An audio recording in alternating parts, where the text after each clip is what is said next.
అక్క చెల్లెలందరికీ పేరు పేరున నమస్కారం. సో కాంగ్రెస్ గవర్నమెంట్ వచ్చి రెండు నెలలు అయింది. 2 ఏళ్ల మీద 2 నెలలు అయింది అయిందా? మరి 6 గ్యారెంటీలను కార్డులు వచ్చారు ఇంటింటికి. ఏమన్నారు? అవ్వా తాతకు 4,000 పెన్షన్ ఇస్తాము అన్నారు. అన్నారా? 4,000.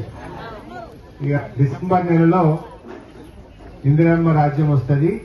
రాగానే 4,000 వస్తాయి. మీ మన్మడు కాళ్ళు వస్తాడు, బిస్కెట్ కూడా కొనిస్తాడు. మీ మన్మడు వచ్చి నీ కాళ్ళు వచ్చేటట్టు చేస్తాము, 4,000 ఇస్తాము అన్నారు. అన్నారా?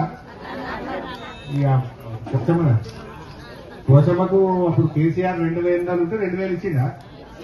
2,000 ఇచ్చింది కదా కేసీఆర్. మరి ఇప్పుడు పోషమ్మకు 4 వచ్చినాయా?